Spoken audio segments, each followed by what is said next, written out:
자, 오늘 우리가 붙잡을 언약의 말씀의 제목은 성도에게 반드시 필요한 세 가지라는 제목입니다. 우리 오늘 박전사님 또 김정진 집사님 찬양이 오늘 말씀을 그대로 담는 또 찬양이기 때문에 아주 은혜로운 시간이었습니다. 서론 말씀입니다. 오늘 본문에 보니까 너희는 믿음 안에 있는가? 너희 자신을 시험하고 너희 자신을 확증하라. 자, 이렇게 말씀했는데, 그렇다면 여러분들 한 가지 질문부터 해야 되겠어요. 우리 자신을 시험하고 우리 자신을 확실하게 증명하는 걸 확증이라고 하는데, 그게 믿음이래요. 그럼 믿음이 도대체 뭡니까? 교회 다니는 분들한테 제가 많이 물어봤어요. 믿음, 이거 교회에서 많이 하는 얘기인데 믿음이 뭡니까? 거의 대부분 틀린 답변을 했고요. 거의 대부분 모르고 있더라고요. 자, 첫 번째입니다. 믿음은 여러분들 행동의 변화, 언어의 변화, 습관의 변화가 믿음의 변화가 아니에요. 무슨 말이냐면 교회를 딱 나왔어. 그랬더니 갑자기 입만 열면 욕하던 인간 욕도 안 해. 맨날 술 마시던 사람이 술도 안 마셔. 그리고 막 좀 젠틀해졌어. 그러면 사람들이 뭐라고 합니까? 믿음 좋아졌대. 미안합니다. 그거는요, 믿음이 좋아진 게 아니에요. 이게 만약에 믿음이라면 철간에 다녀도 이렇게 돼요. 성당에 가도 된다니까요. 대순진리에 가서 도 닦아 보셨어요? 그럼 이렇게 된다니까요. 이거는 언행이나 습관의 변화지 믿음이 아닙니다. 이렇게 변화되는 게 나쁘다는 얘기가 아니에요. 이해를 잘 하셔야 됩니다. 또 두 번째입니다. 믿음은 거룩하고 경건하고 윤리, 도덕, 또 인격 수준이 높아지는 거, 이것과도 상관이 없어요. 이게 무슨 얘기냐면은 제가 그 전도사로 섬기던 교회에 자칭 시인이라는 사람이 있었어요. 시인. 그 여름에도 왜 버버리 코트라 그래요? 그런 거 입고 다니고 빵모자 쓰고 다니고 왜 시인들처럼 자꾸 티를 내고 다니는 거예요.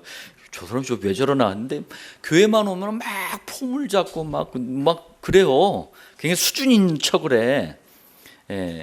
제가 그래서 저거 뭔가 지금 그렇다 했는데 아니나 다를까. 남자라면 그냥 떳떳하게 술 마시지 몰래 술을 마셔. 그래, 술만 마시면 집에 가가지고 부인을 상습적으로 폭행을 해. 여러분들, 이 외적인 게 변화가 됐다 그래서 믿음이 좋다라고 우리가 얘기할 수는 없는 거예요. 또 세 번째입니다. 교회 출석률 100% 한 번도 안 빠져. 구제와 봉사 너무 잘해. 성경 통독, 이게 창세기부터 요한계시록까지 10번을 했어. 우리는 한 번도 안 하는데 금명과 성실 아주 끝내줘. 이런 걸 믿음과 상관없다고 얘기를 합니다. 다시 한번 말씀드립니다. 좋다 나쁘다를 얘기하는 게 아니에요. 이건 믿음과 상관없는 일이에요. 이거는요, 믿음 없어도 원래 성격이나 체질이 그런 사람은 할 수가 있는 일이에요. 저 같은 성격 체질은 이거 가능해요. 가능하다니까요. 또 네 번째입니다. 그럼 여러분들, 도대체 성경에서 말씀하는 믿음이 뭡니까? 앞에서 우리가 쭉 얘기하는 게 믿음이 아니래. 믿음과 상관없대. 그런데 교회에 가보면 대부분 이걸 믿음이라고 또 가르쳐. 그건 믿음이 아니라 종교입니다. 종교. 성경이 말씀하시는 믿음은 이런 게 아니에요. 자, 히브리서 11장 가지고 말씀드리겠습니다. 히브리서 11장을 믿음장이라 그래요. 구약 시대에 하나님께 귀하게 쓰임받은 대표적인 사람들을 쭉 나열을 하면서 믿음을 설명하고 있는 게 히브리서 11장이에요. 자, 그럼 한번 보겠습니다. 몇 명만 볼게요. 히브리서 11장 4절에 믿음으로 아벨은 가인보다 더 나은 제사를 하나님께 드림으로 의로운 자라 하시는 증거를 얻었으니 하나님이 그 예물에 대하여 증언하심이라. 자, 아벨의 열심, 인격 수준을 믿음이라고 하지 않았어요. 뭘 믿음이라 그래요? 아벨이 드린 예물이 믿음이래요. 그럼 여러분들, 아벨이 드린 예물이 도대체 뭡니까? 창세기 4장 4절에 양의 첫 새끼와 그 기름, 도대체 이게 무슨 말이에요? 장차 메시아 그리스도가 오셔서 원죄 사단 지옥 문제를 해결하시려고 십자가에서 희생 제물이 되셔서 피 흘려 죽으실 것이다. 여러분들, 이게 믿음이에요. 잘 깨달으시길 바랍니다. 히브리서 또 11장 7절에 믿음으로 노아는 아직 보이지 않는 일에 경고하심을 받아 경외함으로 방주를 준비하여 그 집을 구원하였으니. 자, 아직 보이지 않는 일에 경고하심을 받았대요. 여러분들, 이게 무슨 말이죠? 사단에게 잡힌 시대, 이걸 창세기 6장 4절에 보니까 네피림이라고 표현했어요. 사단에게 완전히 잡혔어요. 자, 사단에게 잡힌 시대는요, 반드시 홍수로 멸망당할 거야 라고 여호와께로부터 노아가 들은 거예요. 그 말씀이에요. 자, 이때부터 노아가 구원의 길을 준비합니다. 사는 길을 준비한 거예요. 그게 뭐냐? 창세기 6장 14절 방주예요. 방주는 배입니다. 배. 물에 떠다니는 배예요. 영어로 알크라 그래요. 여러분들, 이 배, 방주, 알크가 또 어디 나오냐면은 출애굽기 2장에 나와요. 모세가 갓난아기 때 부모님들이 모세 살리려고 어디다 담아요? 갈대 상자에다 담아가지고 나일강에다 띄워보내거든요. 그 갈대 상자가 알크예요, 영어로. 예, 다 의미가 통하는 겁니다. 자, 그럼 이 방주가 단순한 배냐? 그게 아니에요. 원죄 사단 지옥 문제, 이거 해결하지 못하면 반드시 오는 게 홍수재앙이에요. 멸망이란 얘기입니다. 여기서도 살아남을 수 있는 구원의 방주, 그게 뭡니까? 그리스도예요. 그리스도. 여러분들, 이걸 믿음이라 그래요. 세 번째 또 보겠습니다. 히브리서 11장 8절에 보니까 믿음으로 아브라함은 부르심을 받았을 때에 순종하여 장래의 유업으로 받을 땅에 나아갈세.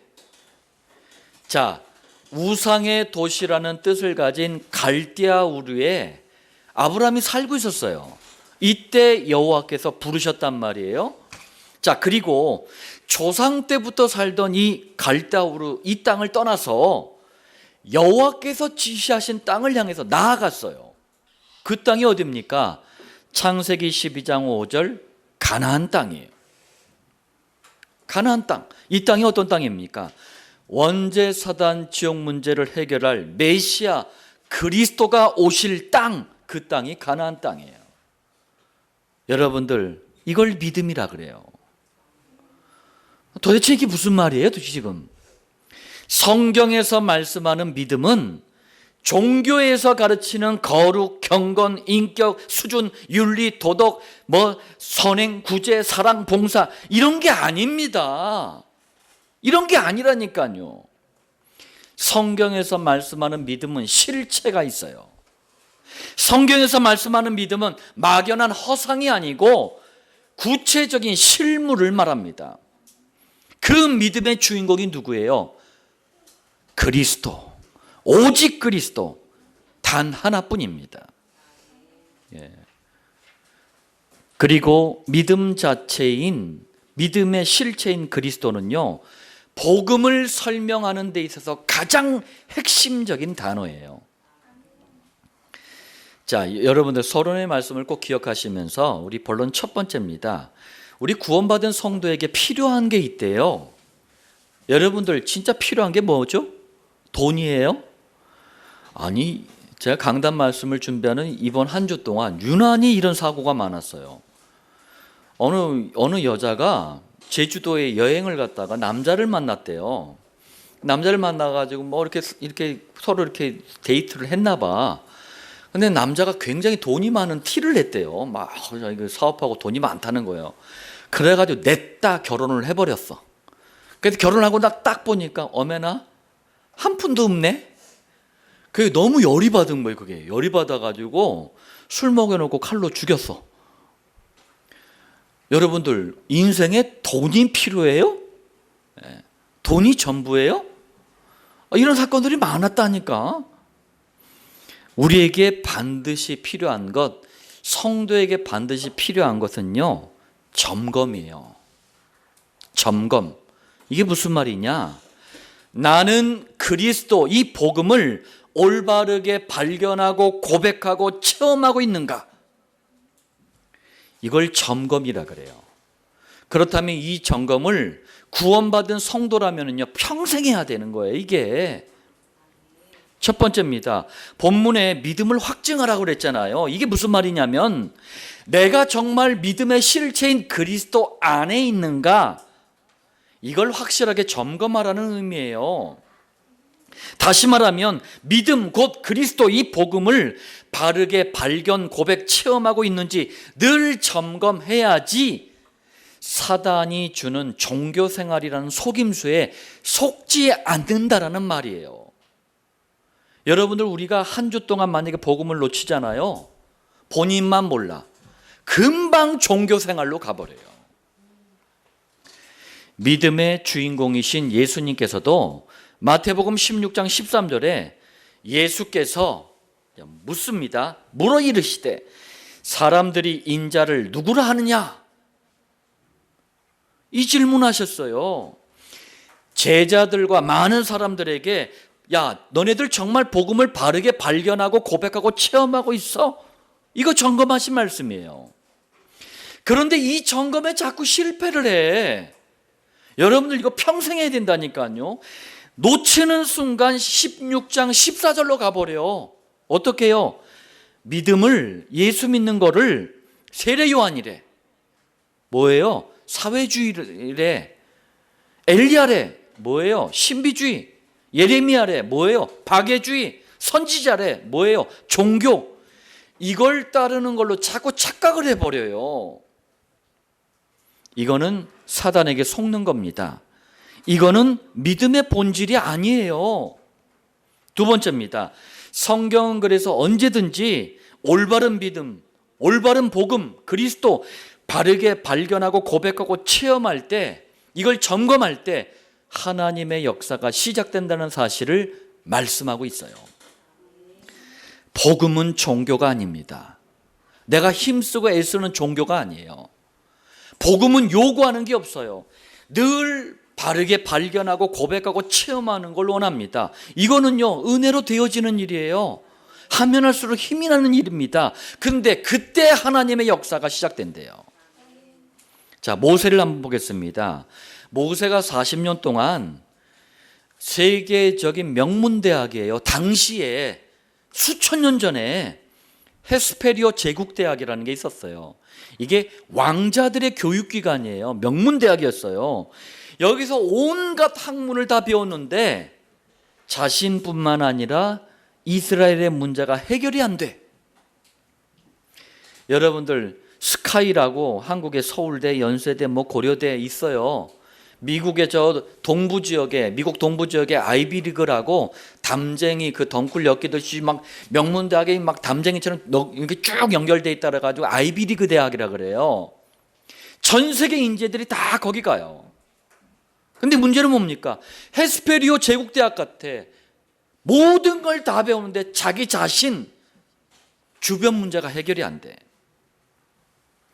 자, 그런데 출애굽기 3장 18절에 희생제사, 이 의미를 발견하고 고백하고 체험하니까 자신뿐만 아니라 이스라엘 문제가 해결되는 출애굽의 역사가 시작이 됐어요. 다시 말하자면 하나님 떠나 지옥 운명에 잡힌 세상을 상징하는 게 애굽이에요. 원죄의 노예가 됐다. 이게 이스라엘의 운명이었어요. 바로 왕, 이건 사단을 상징해요. 이 지배 아래 있다 보니까 아무리 노력하고 애를 써도 빠져나올 수가 없어. 인생의 문제가 해결 안 돼. 그런데 십자가에 피 흘려 희생당하실 그리스도를 상징하는 희생제사, 이 비밀을 깨닫자 원죄사단 지옥의 이 권세가 무너져 버린 거예요. 애굽 노예 바로왕이 꺾여버린 거예요. 무슨 말인지 여러분들 알아들려지는 은혜가 있길 바랍니다.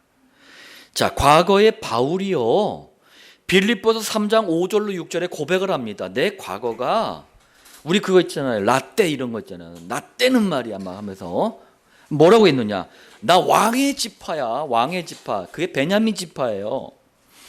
나 613개의 율법을 철저하게 지켰던 바리새인이야. 나 순수한 유대인 혈통, 유대인 뼈다구야. 하나님을 향한 충성심 가지고 예수 믿는 사람들을 잡아주기는 열심히 있었단 말이에요. 자, 그러나 이때는 바울 자신의 영적인 문제, 인생의 문제가 해결이 안 돼. 그래서 늘 갈급했어요. 사도행전 9장 1절로 22절에 부활하신 예수님을 딱 만났어요. 예수가 그리스도라는 믿음의 본질, 이걸 딱 발견하고 고백하고 체험을 했어요. 그런데 희한해요. 그렇게 열심히 살고 그렇게 애를 쓰고 그렇게 노력을 했을 때는 평안도 없었어. 답도 없었어. 해결도 안 돼. 그런데 희한하게 이때부터는 자신의 문제가 해결된 정도가 아니라 바울을 통해서 수많은 지교회가 세워졌어요. 70인 제자들이 일어났어요. 신약 성경 14권이 바울에 의해서 쓰여졌어요. 다시 한번 말씀드립니다. 여러분들 왜 자꾸 복음을 강조합니까? 복음은 내가 힘쓰고 애쓰고 수고하고 노력해가지고 막 죽어라 뭐 해가지고 막 해가지고 뭔가 하는 종교가 아닙니다. 복음을 바르게 발견하고 고백하고 체험할 때 하나님께서 역사를 시작하시는 거예요. 제가 그래서 그루터기들에게 자꾸 복음부터 심어주라고 강조하는 거예요. 죽어라 힘쓰고 애쓰고 해가지고 뭐 이뤄가지고 나 자랑이라 하다가 내 문제에 깔려 죽는 그런 어른 만들면 안 되잖아요. 복음을 제대로 체험하고 발견하고 고백하면서 정말 복음의 일꾼들을 만들어 놔보세요. 그럼 하나님이 역사하면 쉬운 인생이 돼요. 또 거꾸로 알아들어라. 우리 목사님이 그냥 막 다 때려치고 막 놀라고 했다. 내가 언제 그렇게 얘기했어? 그 얘기가 아니잖아요. 자, 본론 두 번째입니다. 성도에게 반드시 필요한 두 번째가 있어요. 그게 뭡니까? 갱신이에요. 갱신. 갱신이 좀 쉽게 말하자면 새롭게 시작한다는 거예요. 새롭게. 자, 이게 무슨 말이냐? 뭘 새롭게 갱신합니까? 나는 성경이 말씀하는 기도의 비밀을 가지고 있는가? 여러분들 이 질문부터 하시고 오늘부터 지금부터 기도가 새롭게 시작되는 은혜가 있기를 바랍니다. 자, 첫 번째입니다. 이 교회 다니는 분들이 기도 이러면요 대부분 뭘 생각하느냐, 내가 지금 얼마나 세게 얼마나 오래 얼마나 정성껏, 이걸 뭐라 그래요? 기도 행위, 액션 막 그것만 생각을 해. 그러나 성경이 말씀하는 기도는요, 기도라는 이 행위 이전에 복음의 발견, 고백, 체험, 이것부터 바르게 해라, 이걸 강조해요. 제가 초등학교 3학년 때 교회를 처음 나왔어요. 기도 무조건 하래. 단 한 번도 기도에 대해서 복음이 먼저다라고 들은 적이 없어요. 저 신학했잖아요. 전도사로서 섬겼잖아요. 단 한 번도 제가 섬기는 교회에서, 신학교에서 기도는 복음이 먼저다라고 들어본 적이 없어요. 그러니까 기도가 이상하게 되는 거예요. 여러분들 복음이 왜 먼저입니까? 복음이 바르게 될 때 기도의 이유, 내용, 목적, 동기, 방향, 이게 싹 다 바르게 돼요. 그러나 교인들 거의 전부가 여기에 실패하고 있는 거예요. 기도 좀 한다고 하는 교인들 만나보잖아요. 기도의 이유, 동기, 내용, 목적, 방향, 이게 싹 다 하나님하고 안 맞아. 하나님하고 하나도 안 통해. 그러니까 기도가 억지가 되는 거예요. 그러니까 기도가 수고하고 노동이래 막. 그럼 아멘이래. 뭐가 기도가 수고하고 노동이야? 기도가 막 부담이 돼. 아닙니다. 정상적인 기도, 성경적인 기도, 복음적인 기도는요, 하면 할수록 평안이 오고 누림이 되고 행복해져요. 두 번째입니다. 예레미야를 통해서 그럼 성경이 말씀하는 기도의 비밀을 한번 보겠습니다. 예레미야서 33장 1절에 예레미야가 아직 시위대들에 갇혀 있을 때에, 자, 여러분들, 우리 교회 다니는 분들이 언제 기도해요? 꼭 문제 올 때, 위기 만날 때, 어려움이 올 때 기도해요. 지금 예레미야가 시위대들에 갇혔대요. 시위대들이 뭐냐면 정치범들을 가두는 종신형 감옥이에요. 못 빠져나와. 죽어야지 나와. 그러면 죽는 것보다 큰 위기가 어디 있어? 내가 오늘 죽어야 돼. 이것보다 더 큰 문제가 어디 있어? 그러면 어떻게 합니까? 막 일단 원망부터 해. 예. 아이고, 불신자들이 흔히 쓰는 표현을 교인들도 마구 쓰더만, 아이고 내 팔자야 이러면서 막 불평해. 그러다가 막 이제 안 되면은 막 뭐 좀 해보려고 금식을 해. 예. 여러분들, 이때 그냥 꺼내줘도 시원찮은데 33장 1절에 뭐라고 하십니까? 여호와의 말씀이 그에게 임하니라. 이게 끝이에요. 그냥 말씀 한마디 뚝 던져놓고 끝이야. 그 말씀이 뭐였죠? 33장 2절, 일을 행하시는 여호와, 그것을 만들며 성취하시는 여호와, 그의 이름을 여호와라 하는 이. 무슨 말씀입니까? 기도 이전에 장차 그리스도의 일을 위해서 이 땅에 사람의 몸을 입고 오실 여호와께서 복음부터 그리스도 먼저 설명을 하신 거예요. 아니, 죽을 위기 가운데 있는데 일을 행하시는 여호와 뭡니까? 무에서 유를 창조하는 게 창조주만이 할 수 있는 일이에요. 창조주가 바로 여호와이시다. 그 창조주 여호와께서는 지금도 능력으로 원죄 사단 지옥에 잡혀 죽어가는 인생을 다시 살리시는 재창조의 일을 하시는 창조주 여호와 그리스도, 이 복음부터 먼저 설명하는 거예요. 여러분들, 복음을 제대로 받으면 여러분들에게도 재창조의 일이 일어나요. 저는요, 우리 그루터기들에게 감히 약속할 수 있어요. 정말 공부를 잘하길 원하세요. 복음 확실하게 한번 뿌리 내려봐요. 그러면은요, 지혜가 열려요. 핑계 댈 수가 없어요. 왜? 그냥 열린다니까. 지혜가. 한번 해보라니까. 약속할 수 있다니까요. 재창조의 능력으로 우리 그루터기의 미래를 인도하신다니까.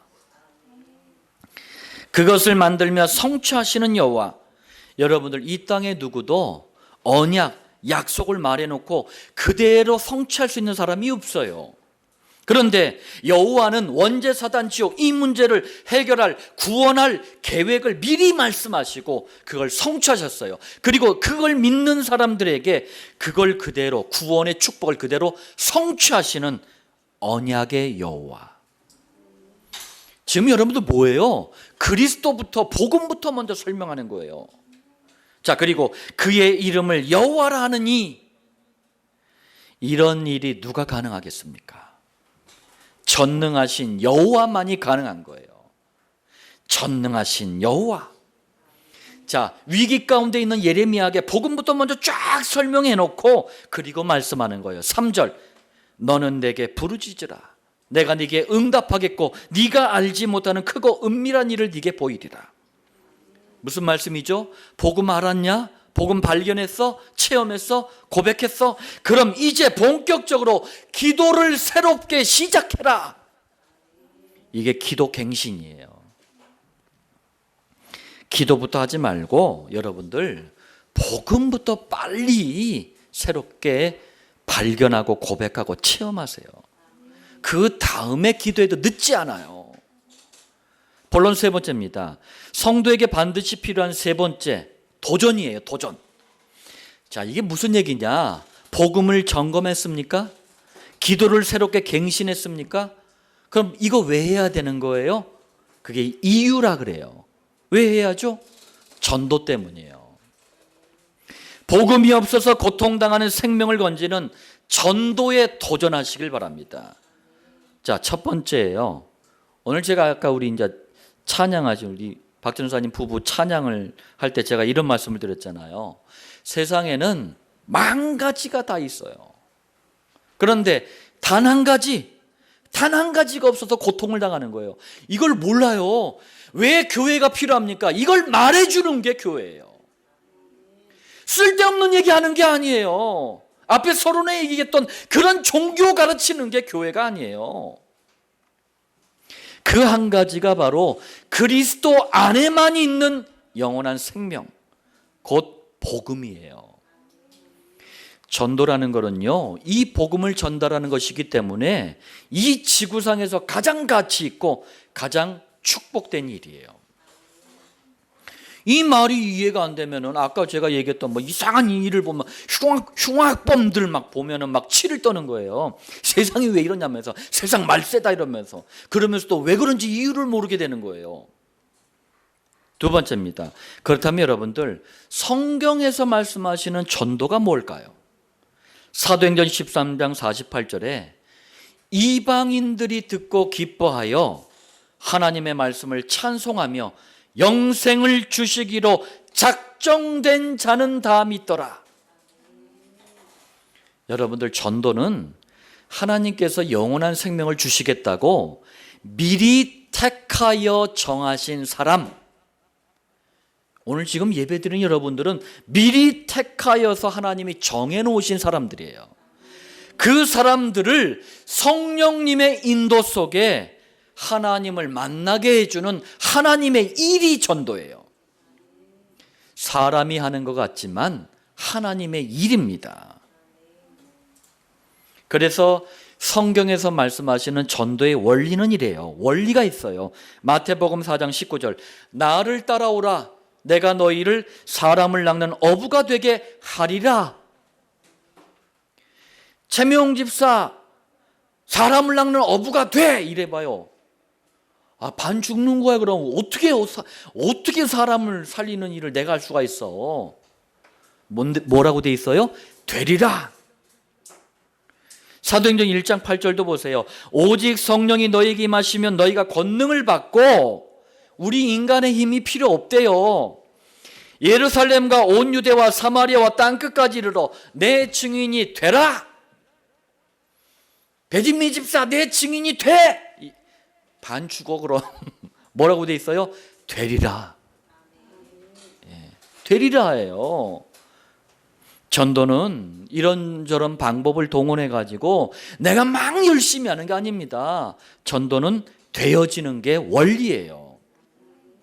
그래서 가족 중에도 우리가 구원받을 대상자를 놓고 우리가 기도하면서 말씀으로, 복음으로 무장하는 이유가 뭡니까? 그 시간표를 기다리는 게 그게 복음 무장이에요. 그래서 제가 복음부터 확립시키라는 얘기를 자꾸 하는 거예요. 왜? 그때 하나님의 시간표가 오는 거예요. 도저히 난공불락 같은, 도저히 내가 어떻게 할 수가 없는 그런 일들을 하나님이 하시면 쉽다니까요. 전도는요, 인격 수준, 윤리도덕, 거룩, 경건, 어떤 종교로도 해결할 수 없는 원죄 사단 지옥에서 빠져나오는 유일한 해답, 곧 그리스도를 말하는 게 전도예요. 이 사동 지역에 사시는 분들은 알 거예요. 여기 새마을 근거나 막 이런 데서 막 농협자리 이런 데서 전도하는 분이 계셔요. 어느 교회 장로님이야. 근데 이분은 자주 나와. 그래서 캐리어 있잖아. 거기다 캐리어 하나 끌고 나와가지고 뭘 잔뜩 줘. 건빵도 주고 막 주고 막 그래. 그러면서 막 지나가는 사람한테 막 너 예수 안 믿으면 지옥 간다는 그런 성경 구절들 막 이상한 거 있거든요. 의미도 모르고 막 그걸 막 얘기를 해. 그럼 듣는 사람 기분이 되게 안 좋을 것 같아. 불신자에게는 내가 지금 지옥 간다는 게 멀게 느껴져요. 불신자에게는 지금 당면한 문제가 그런 게 아니야. 막 얘기를 해. 그러면서 막 알사탕도 주고 뭘 줘 자꾸. 그건 전도가 아닙니다. 가장 중요한 해답을 말하는 거예요. 여러분들 한번 보세요. 만약에 그런 게 전도라면은 초대교회가 호떡 굽는 얘기가 나와야 되잖아요. 안디옥 교회가 그거 있잖아요. 그 설탕 가지고 이렇게 해가지고 막 이거 뭡니까? 이걸 뭐라 그래? 솜사탕. 이거 만드는 기계 교회가 구입해가지고 솜사탕 전도했다라고 나와야 되잖아. 그랬더니 그 맛에 못 이겨가지고 아그들이 몰려들었다라고 나와야 되잖아. 자, 세 번째입니다. 언제나 하나님의 관심은 전도에 있었기 때문에 하나님께 쓰임받는 사람들은 여러분들 보세요. 싹 다 전도자였어요. 전도자였다니까. 한번 보세요. 인격, 수준, 배경, 학문, 경제 싹 다 모자라. 그런데 전도해야 될 이유를 알았어. 누가? 베드로와 초대교회가. 하나님께서는 귀하게 쓰신 거예요. 이분들은 아니 순교를 각오했어. 나 죽어도 좋다. 이 생명 걸고 전도를 했어요. 바울과 전도팀. 이 바울과 전도팀, 전도를 도왔던 사람들의 이름을 싹 다 성경에 기록을 했어요. 무슨 얘기예요? 영원한 축복이란 얘기예요. 30가지가 넘는 질병이 이분을 괴롭혔어. 그래서 별명이 걸어다니는 종합병원이야. 걸어다니는 종합병원. 그런데 전도에 대한 올바른 중심을 가지고 있었어요. 중심이 뭐예요? 흔들리지 않는 마음이 있었단 얘기예요. 그분이 존 칼빈이에요. 너무나 귀하게 쓰셨어요. 초등학교도 못 다녔어. 왜? 가난해서. 구두수성공을 해서 구두 닦기를 했어. 그런데 하나님이 이분이 전도의 방향을 딱 맞추니까 100만 명의 영혼을 하나님이 맡겨주셨어요. 드와이트 라이먼 무디 목사님이에요. 복음과 기도의 비밀을 바르게 소유한 성도라면 전도를 향해 도전하시길 바랍니다. 전도를 위한 결단만 해도 하나님께서 여러분들 앞서서 역사하실 것입니다. 자, 결론입니다. 성도에게 반드시 필요한 세 가지 오늘 말씀드렸어요. 다시 말하자면 복음 점검, 기도 갱신, 전도 도전. 자, 이걸 제대로 하려면 어떻게 해야 됩니까? 그래서 우리가 세 가지를 강조하는 거예요. 첫 번째, 믿음의 실물, 믿음의 실체, 믿음의 주인공이 있다 그랬잖아요. 그리스도예요. 복음이에요. 이걸 점검하는, 복음을 점검하는 가장 좋은 시간이 강단 말씀을 받는 시간이에요. 여러분들, 우리가 한 주 동안 살아오면서 이런저런 문제가 있었고 또 선택에 대한 어려움도 있었고 고민도 있었고 염려도 있었어요. 그런데 이런 것들을 가지고 주일날 딱 나왔는데 강단에서 선포되는 말씀이 다 해답이 돼버려. 그러면서 야, 복음을 듣는다는 게 너무나 즐거운 거구나. 이게 뭡니까? 복음을 점검하고 있는 거예요, 그게. 그래서 강단에서는 가장 원색적이고 가장 순수하고 가장 확실한 그리스도만 선포할 수밖에 없는 거예요. 두 번째입니다. 여러분들, 기도가 바르게 새롭게 갱신하면서 시작할 수 있도록 하루 3번 강단에서 받은 복음의 말씀을 묵상하는 정시기도에 성공하길 바랍니다. 정시기도 해본 분들은 공통적으로 하는 말이 있어요. 목사님 잘 안 돼요. 자꾸 잊어버려요. 맞아요. 왜? 그게 우리 체질이었단 말이에요. 그래서 정시기도는 잘 안 되는 게 당연해요. 그래서 더더욱 해야 되는 게 또 정시기도입니다. 왜? 정시기도는요, 기도를 체질화시켜줘요. 그리고 복음의 뿌리를 내리는 가장 좋은 시간이 정시기도예요.